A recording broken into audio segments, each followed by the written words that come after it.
daughters, sisters, and wives. He says they're gonna change our lives. Be women, be girls. They'll make a better world. Invest in her. Invest in her. Invest in her. And now here's your host, Catherine Gray. Welcome to this week's episode of Invest in Her. I'm your host, Catherine Gray, producer, author, and TEDx speaker. And I mentioned TEDx speaker today because I have on a special guest who was the organizer of the TEDx event that I had the pleasure of speaking at this past year. And so the topic of that was called Fund Women, Save the World. I actually have on my Fund Women, Save the World shirt today. I'm so excited because it's a movement that we're doing with the She Angels Foundation, and you can check that out. Meanwhile, I want to give a warm welcome to my special guest, Eraina Ferguson. Hi, Eraina. Hi, so great to be on here. So great to see you again, Catherine. It has been a year, but we did it. It hasn't been a year since we did it, but it's been a year, right? Exactly. It's been a year, and we did it, Yeah, it's been a lot. So I'm so excited to just be on and connect around what's happening. Me too. And I got to tell you, from day one, I've always appreciated your amazing energy. And you have had an incredible life. We're going to talk about that. And then everyone asked me, how can they do a TED Talk? Where can they do a TED Talk? And I was so honored to be a part of the amazing group of women that you had this past year for the TEDxDelthorneWomen, which they can visit that website and apply to speak. As you and I were just talking about. So that's exciting. And I want to talk about, how and why you became an organizer, because you make so many women's dreams come true, including mine. So thank you. I want to say thank you. You're so welcome. Before I got to know you, I had the pleasure of reading your book called My Good Life. Yes. It's called My Good Life, One Woman's Quest to Raise Her Special Needs Daughter. And I think right there, everyone can tell that you have had an amazing journey just by the title of the book.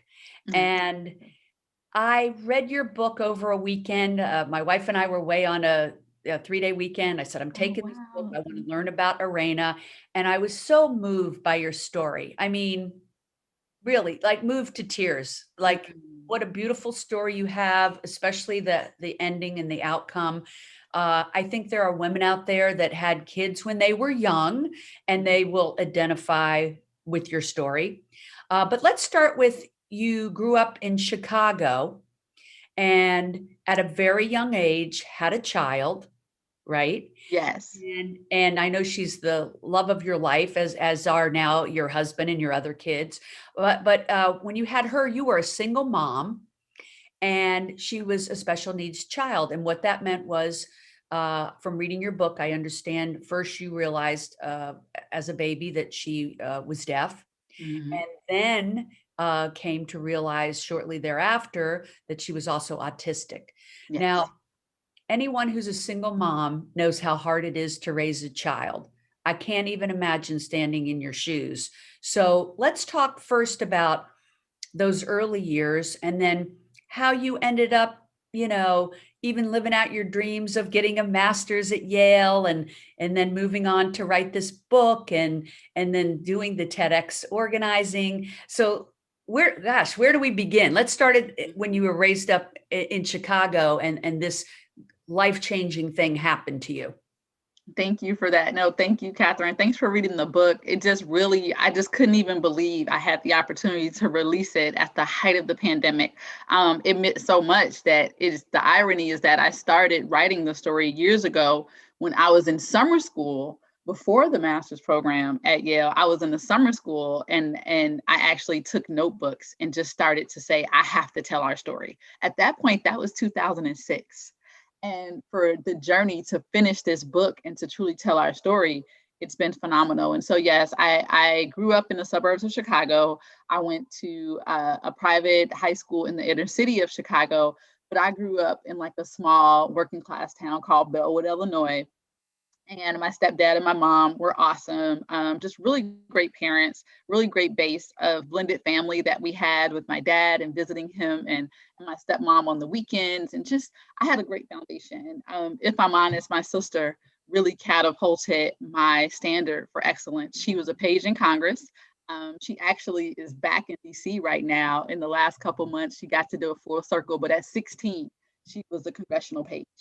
And it was a phenomenal experience for her. She had gone to the same private high school that I was at. So she charted the course, if I'm honest. After that, she went on to Brown. She went on to University of Michigan, and she was competing with me for a second master's and got her MBA at Notre Dame. I know she was in 2009. And so she has really set the foundation for that, though I had a strong foundation. So when I got pregnant with Taylor at 20, she was already like probably well into her career because we're 7 years apart. And I was in Chicago alone because my parents thought, she's the baby, she'll be fine. She's in her sophomore year of college. We're retiring to Florida. And they had literally been down there for 21 years because my daughter is 21 and they moved 4 or 5 months before I got pregnant with Taylor, a year before I had her. And so as soon as they moved, I found that I was pregnant with this child and I had to switch universities. And so I was at a private Christian Brothers college in the far south suburbs. I had to switch gears and make a decision at that point. And a lot transpired during that time, from my pregnancy, mostly going well, to me giving birth to her, and to her being pretty much knowing in the weeks initially that she was deaf. My mom flew up and stayed with us for a couple months, supported us through the process, but I had an apartment. My grandmother lived around the block from us, but she was adamant about creating a level of independence and a foundation that you will live a life on your own. I won't take you guys in and I won't coddle you. And she's so sweet. I mean, she's 92 years old. She has dementia. She's in Florida in a nursing home. And she still is my rock because I feel her. So here you were, you're 20 years old, Mhm. you're having to be independent, you're having to work, you're going to school, and you have a special needs child. How did you do this? If I'm honest, I think about this last year that the world has gone through and been shaken up in this quarantine and then this isolation. If I'm honest, I've been quarantined for a long time. And this is why. And I think this is the secret sauce. I really was so deliberate and adamant about my space, my mental, emotional, and physical space. I wasn't always perfect, but I was very deliberate in setting us up to win. And so I think it was so helpful for us to have a daily routine, the 3 or 4 people a part of our lives. We got up at 5:36 a.m. You would caught a cab though my grandmother lived around the block, I caught a cab to the babysitter, walked from the babysitter to the bus stop and went to UIC for school and came back. And my grandfather did pick Taylor up from school for us. And we just kind of had that afternoon routine of having dinner with my grandparents and then going home alone with just me and Taylor. And that happened for almost 3 years before I graduated and finished in my undergrad. But we were routine. I can count the number of times that we were taken off course. It was very few. And Right. even in those times, I learned the lesson. So I think it doesn't mean to live a life alone. It means to live a very deliberate choice life. Back then, you did this and they could take your child. As a woman of color, you don't get to have mistakes. You don't get to grow into yourself. You have to be a deliberate, focused adult almost immediately. So if I'm honest, that was the secret sauce. My grandparents were definitely supportive emotionally. My parents were my financiers of anything. They made sure that we never hit the poverty line, and they made sure that we stayed above bar so that psychologically we would never feel that we were like just at a bar that would mess us up. So Right. So I mean that's incredible that you got through that, but the fortitude you had and the focus, and I think that's great advice to have that intentional life all throughout your life, and I can see you do that to this day. So fast forward a bit, you got your education. In fact, you got your master's through Yale University. Yeah, I decided to leave Chicago. It was a very crucial day. I remember coming home on the train. Environment. I can talk for hours about environment.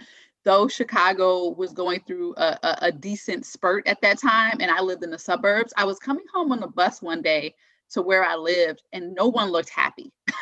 And this is not a downer to the city or people, but if I'm honest, I could see where, based on your environment, you can see where you're going. Right. And my mother worked in downtown Chicago. I went to college in downtown Chicago. I remember being on Michigan Avenue. I felt like I had hit my peak. And if I didn't leave, sometimes everything's different for different people. Like there are certainly people that could thrive in any city like Chicago. But I think also internally, we have to listen to our insides. And you felt that calling to go to New York. I felt the call to go to New York. I applied for a teaching program, and I didn't get into the teaching program, but never take a no as a no. I looked in the corner and it said, if you didn't get into this, apply to this one. And I applied to a second one and got in within 3 weeks. That was our out. I knew I was leaving December 6th of 2002. I knew by June I would be gone. I didn't know a soul in New York. I had never been. And I packed our stuff up, got our one-way flights. We slept on my sister's floor the night before, and we were to never return until years later when I reconnected with my husband. So I get to New York, I do New York Teachers Education Program, Taylor's autism flares up. I make a deliberate decision to pull out of teaching for a year to care for her. And when I went back to school, I wanted to go to only school. So I actually applied for Harvard, Northeastern, and Boston College, and I got into Boston College with the full scholarship. And we took the train to Boston and stayed and did Boston for 2 years. And then I wanted to do doctoral work, so it was recommended by the now president of Rutgers, the first Black president of Rutgers, the first Black dean of Yale College. My mentor, Jonathan Holloway, he recommended go and do a second master's. Consider that. And I did. I decided to do a second master's at Yale if I was going to pursue doctoral work. And that's how I got to Yale. Wow. I am so impressed by your path. I mean, but you are just so intentional. You're such an inspiration to anybody listening. And then you met the love of your life.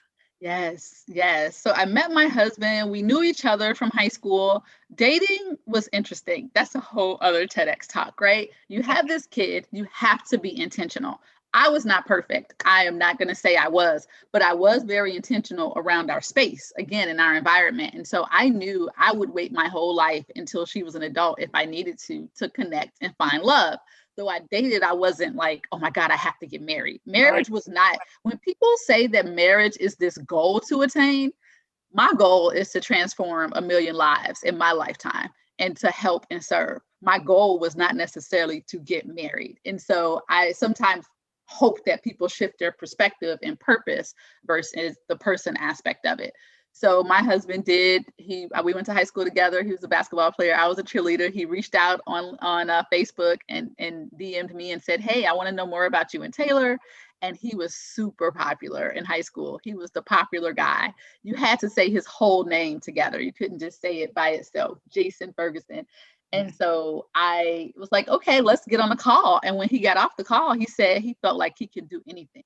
He felt so inspired, so high off of purpose and the support that I was giving him, even verbally, for those 15 minutes. And the rest is history. September 1, 2011, we started talking on the phone, and we've been talking on the phone ever since. And I did move back to Chicago purposely for a season to date him in person so that I would know if we would get married. And we got engaged July 7th of 2011 and got married 6 weeks later in downtown Chicago. And the rest is history. We wanted to have purpose together, and we moved to Los Angeles. Yeah, you found your person. I found my person. And it's okay. I think people need to understand too, this whole like soulmate piece, this whole pie in the sky. You know, you want the right person because life is going to get hard anyway. Marriage and partnership, as you know, in partnership is going to be tough. even though, of course, I think your wife is amazing and I don't know anything she can do Thank wrong, you. whatever. But that's neither here nor there. But it's gonna get hard. And so you want to make sure your partner, because their successes are gonna be your successes, but their failures are gonna be your failures. Right. And so you gotta be careful on who you partner with. So Absolutely. And now you all have more children. we have 3 children. Like sometimes I wake up in the morning and I'm like, who are these people? And they're like 2 years apart. They all look alike. He's out with them now. And we have 4 total in our household, girls. So say a prayer for him. And then I have 2 stepsons. That he had, and my oldest stepson is about to graduate from college and he's 25. And then I think the younger one is 13 and he goes between into Africa at the continent and between Atlanta with his mom, who's really successful, and he's fluent in like 3 languages. Really great young man. So I love your Facebook posts, I just want to say, because you guys are always having a blast. You're like such a beautiful family. The energy literally pours off the page. Thank you. So I always look at them and I say, yep, she has a good life, And I think from the time, and as to get to speak about the good life, I had to realize at a certain point, and this happened to me during my Yale time. I was a single mom. I'm in this small dorm apartment. Me and Taylor are watching Princess and the Frog every day. I'm up at 3 a.m. doing my work. It was a Valentine's Day when I started a blog called Good Life. I went and got a tote from, the store downtown in New Haven. And I came and we had lunch, and we also went to Barnes and Noble, and that was our very Saturday routine. And it was around Valentine's Day. I ended up going out to lunch with the gentleman, and we weren't necessarily dating, but I realized, even though I didn't have a boyfriend, a partner, any husband prospects, that my life was good. And I was months from graduating from Yale, and I realized that, like, I have to look at my life as good right now, because life, I don't know what this is going to do, and I have to be grateful. And my life has to be good every day, even with just breathing. The anxiety, I'm a big believer in that. I love what you're saying. We write in our gratitude journal every night, because every day we do have things to be grateful for. No matter how hard life gets or how crazy the world gets, if we really are honest with ourselves, something good has happened in each day. And I can really see you're a person that lives your life in total gratitude. Yes, you have to be. So let's talk about the TEDx talk, because I know everybody wants to know about it. Yes. I loved your story about how you became a TEDx organizer, which means local talks, and you do yours here currently in LA, TEDxDelthorneWomen. And you did it because the one you participated in was run so poorly and went so badly that you're like, wait, I could do this even better. And so you started creating your own event, which was really fantastic. I'd love being part of it. And you selected other really amazing women that I have stayed in contact with and have been on my show. And I'm just glad that you give us that platform to tell our important message. For me, it was Fund Women, Save the World. I do believe funding women will save the world. And I'm so grateful for you to give me that TEDx platform to tell that story. And you pick the most amazing topics and stories that are really important. And it's so important for people to have that platform, especially women, because we don't actually have as many TED Talks out there as men. So I'm glad that you're putting the focus on women doing TEDx Talks. So let's start with that. Yes, definitely. TED, and I swear I did not wear red on purpose. This just ends up happening that I wore red. I should have worn mine. Yeah. I was like, I wore red. I could have asked at school. TED was really in January 2018. I really made the decision. I found out that I was expecting my 4th child. That was just not necessarily really planned, right? And even though she's exceptional, I love my Winnie Penny. But I found out and I really had hit a wall because I felt kind of disappointed in what I had accomplished up until then. And I know that doesn't make sense to people because they can I see think the every photos. person goes through that. We go through that because Yeah. we have these goals and these aspirations. And so one thing that I wanted to accomplish was a book that I had not finished over the years. And two was a TEDx talk that I had tried through different channels to get. And so I decided in that January, February time, I was a couple months pregnant with my daughter, I had to pitch and I had to lock in these two goals for the new year. So I sent I know off my exactly manuscript. what you mean. And I love your Yeah. intentionality. And that's such good advice to people listening, because how many people out there are listening to us right now and they want to do a book or they want to do a TED talk. And I love that we both did the same thing. We set our intention and we took the actions and we did it. Nothing can get in your way but you. It's true. It's true. And you really have to make sure that you walk those things out, and make sure that you are intentional about it. And so I did. I looked up in Google like TEDx talks near me. I saw that there was one happening in June.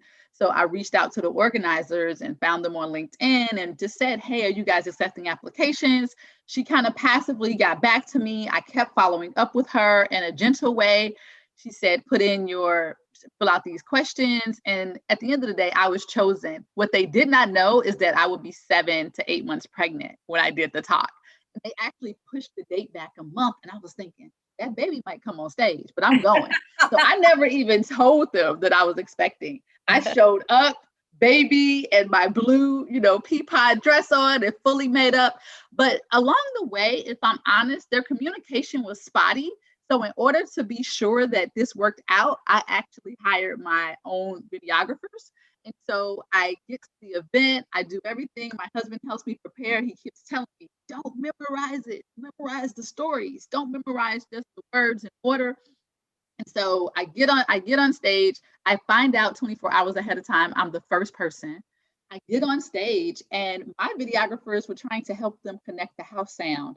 They couldn't connect. Their videographers weren't even in front of me, ready to videotape when I went on. So it was the weirdest thing that's happening.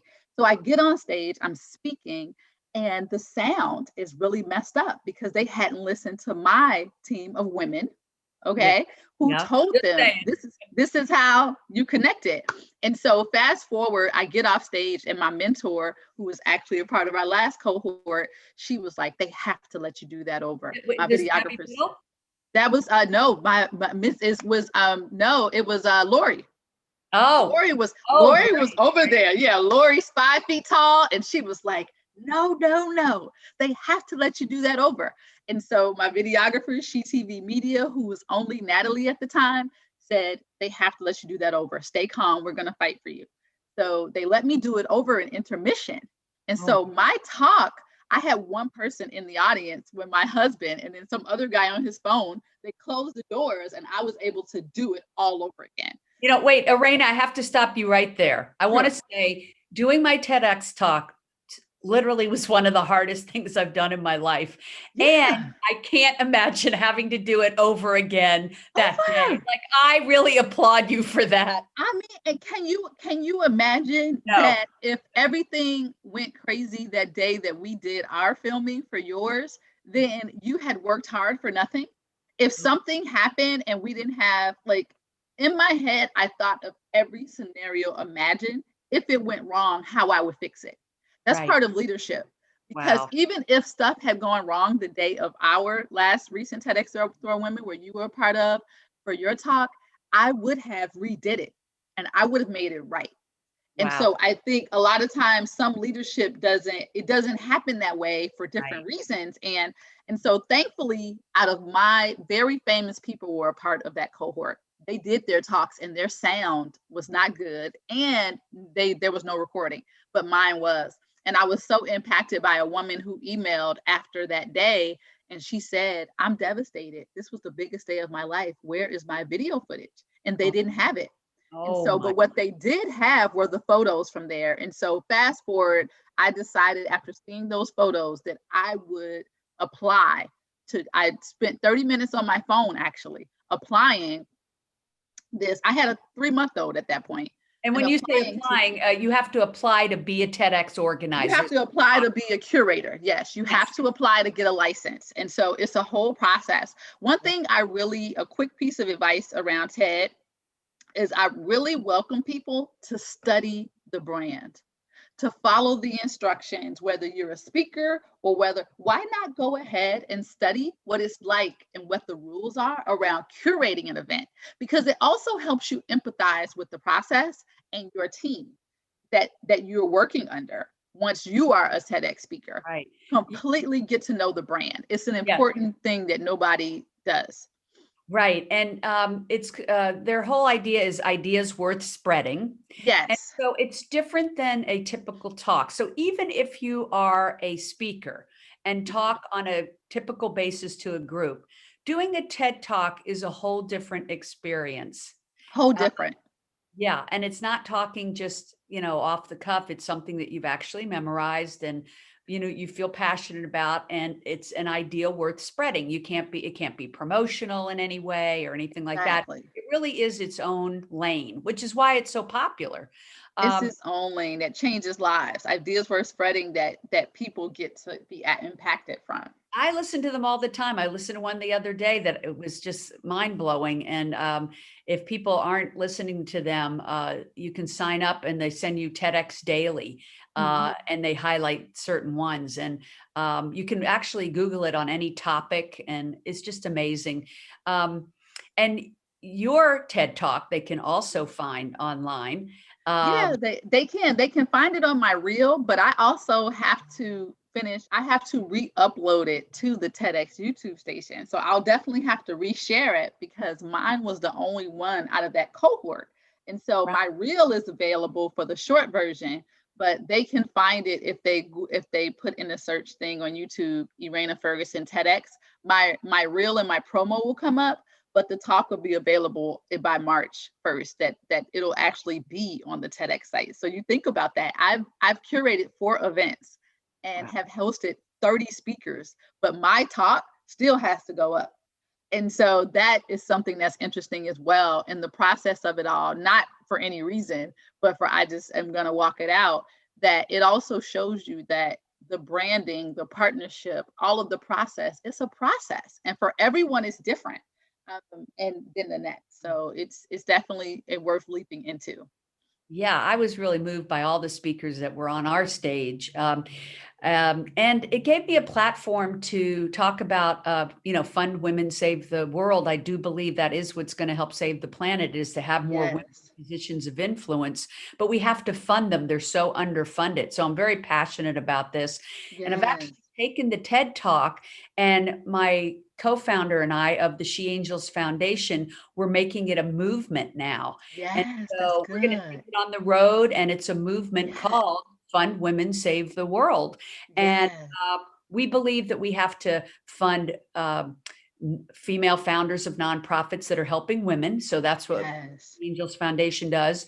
And then She Angel Investors is teaching women to be angel investors, because we need more women in the funding world. There's not enough women that are investors or working at venture capital firms. And that's why we are so underfunded, getting less than 2% of the funding when we should be getting at least over 50%. So we have a long way to go, but I know we can get there. And I am so grateful to you to give me that platform. And thank you for the platform you give to so many important messages that would otherwise not have a vehicle to get their TED Talk out there. So kudos to you, Eraina. Thank you. Thank you so much. Thanks for having me, giving me the opportunity. Every time I get to talk about, TEDx and even my story, my background story, it's just a reminder to keep going. That sometimes we feel like we have these goals for ourselves, and you just got to take it day by day and give yourselves breaks and breathers in between, and just know that it'll happen. And so, like I said, partner, study, research the brands of people you want to partner with, the TED. Again, it's so many other things. And I'm releasing a TEDx Studio series this year, which I'm thrilled about because it gives me another lane in the TED, family of sorts.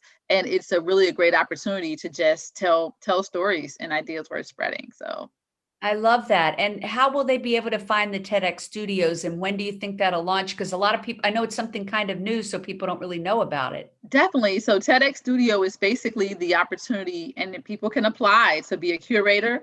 It's an opportunity to create content that's geared towards larger ideas we're spreading. And so basically it's an 18-minute video. It could include one TEDx talk, or it could include sound bites and like sort of like a mini documentary of sorts. And they can find out more about what I'm doing with TEDx Delthorne Studio on the TEDx Delthorne Women site at TEDxDelthorneWomen.com. So they can still look and see. And by March 15th, that'll launch, and they'll have the opportunity to view those on the TEDx YouTube station. I love that. Well, I hope they'll be Googling you and following you on social. Where can they find you on social? They can find me on Instagram at My Good Life Now, and they can find me on also on Facebook under Eraina Ferguson.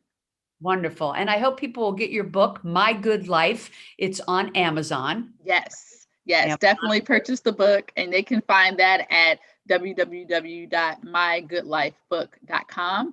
And I would love for people to just send me stories of how hopefully the book inspired them. It's only 100 pages, but I think it's a catalyst to some deeper things. And I talk about TEDx in there as well. I love it. It's a powerful read. Thank you for taking the time to write it so that we can hear your amazing story. And thank you for what you do in the TEDx world. You're amazing. And I want people to follow you. Also, remember to follow us at She Angel Investors. You can find us on all the regular places, and me, Catherine Gray.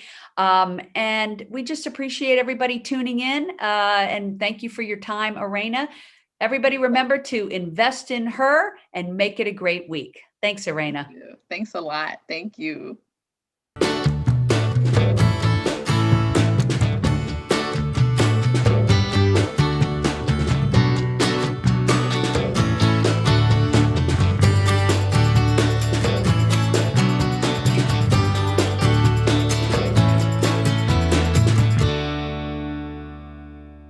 Our theme music was created and produced by Lindsay Tomasic.